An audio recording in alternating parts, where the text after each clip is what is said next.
తెలంగాణ ప్రభుత్వం దసరా పండుగ సందర్భంగా మహిళలకు ఇందిరమ్మ చీరలను కానుకగా పంపిణీ చేసేందుకు సన్నాహాలు చేస్తోంది. ఈ నెల 23వ తేదీ నుంచి ఈ కార్యక్రమం ప్రారంభించనున్నారు. ముఖ్యమంత్రి రేవంత్ రెడ్డి సహా మంత్రులు అన్ని జిల్లాల్లో దీనిని ఆరంభిస్తారు. ఇందిరమ్మ చీరలు పంపిణీ పథకం ద్వారా మహిళలకు ఉచిత చీరలను అందజేయనుంది. ప్రభుత్వం ఇప్పటికే 50 లక్షల చీరలను తయారీ పూర్తి చేసింది. మరో 10 లక్షల ప్రాసెసింగ్ దశలో ఉన్నాయి. ఒక్క చీర తయారీకి సుమారు 800 రూపాయలు ఖర్చు అవుతుందని అధికారులు తెలిపారు. ఈ కార్యక్రమం ద్వారా తెలంగాణలోని అన్ని జిల్లాల్లోని మహిళలు లబ్ధి పొందనున్నారు. ముఖ్యంగా గ్రామీణ ప్రాంతాల్లోని పేద మహిళలకు ఈ చీరలు ఒక పెద్ద కానుకగా మారనున్నాయి.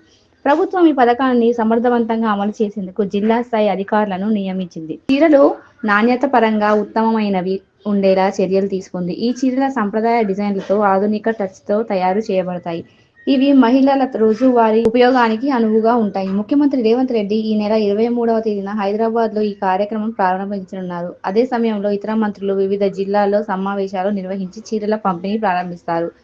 ఈ కార్యక్రమంలో స్థానిక నాయకులు, మహిళా సంఘాల ప్రతినిధులు పాల్గొనున్నారు. పంపిణీ ప్రక్రియను పారదర్శకంగా నిర్వహించేందుకు ఆధార్ కార్డు ఆధారంగా లబ్ధిదారులను గుర్తించనున్నారు. పండగ సందర్భంగా మహిళలకు ప్రత్యేక బహుమతిగా అందిస్తున్నారు. ఈ ఇందిరమ్మ చీరల పథకం రాష్ట్రంలో సాంప్రదాయ పండుగ వాతావరణాన్ని, కొత్త ఉత్సాహాన్ని తీసుకురానుంది.